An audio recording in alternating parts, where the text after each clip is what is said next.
In this video, the cervical vertebrae will be described, with emphasis on C3 and C7. This extraordinarily essential set of bones, the vertebral column, enables humans to stand upright and also protects the spinal cord, these being a few functions of the vertebrae. There are three sections of the vertebral column, including the cervical, thoracic, and lumbar vertebrae. In the cervical area or neck, there are 7 individual vertebrae, labeled C1 through C7. The cervical vertebrae also tend to be smaller than the other vertebrae. These cervical vertebrae have some unique features, such as the den in C2, which allows rotation by projecting up into atlas C1.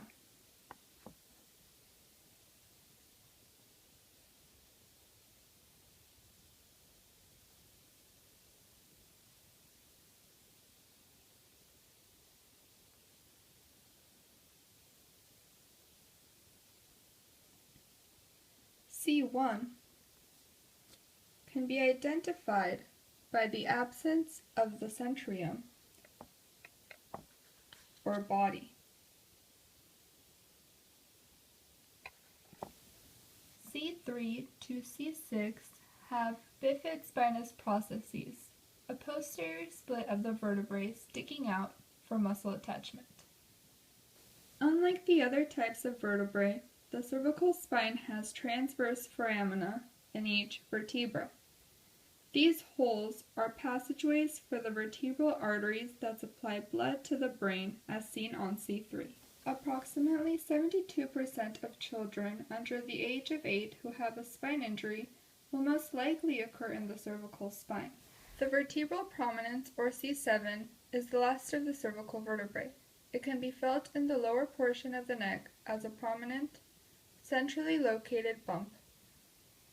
Only C1, C2, and C7 are given a specific name because they have the most unique identifying characters. Now the anatomical parts of C7 will be identified. It is non-bifid and has the smallest foramina.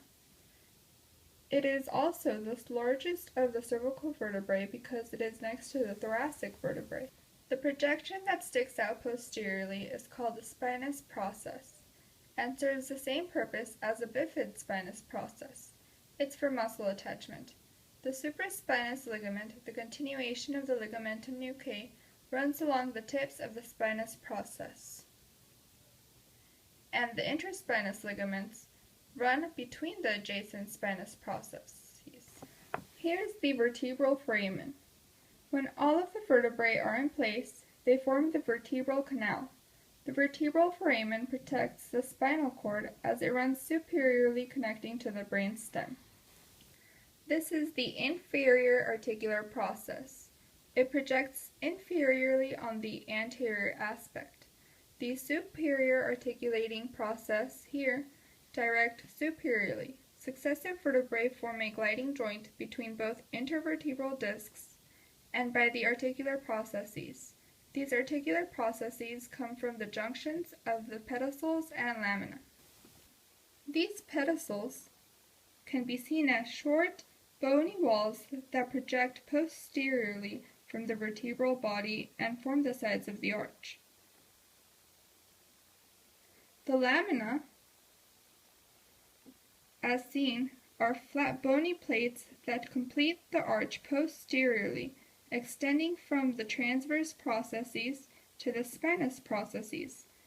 The vertebral arch protects the spinal cord and spinal nerves located in the vertebral foramen. Here are the superior and inferior articular facets.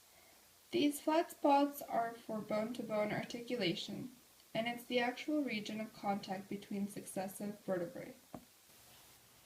The body is called the centrum and will be anterior most of the time. This transverse process projects laterally from each pedicel lamina junction.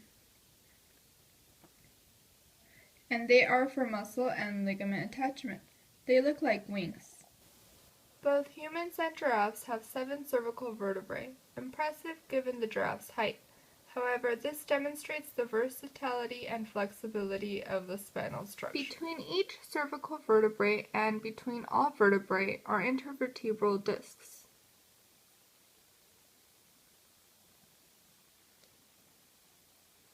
They add flexibility to the vertebral column.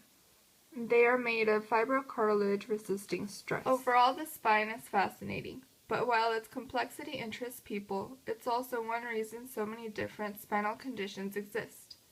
If anyone ever experiences back pain, they should consult their physician or visit a spinal specialist to ensure the well-being of their vertebrae.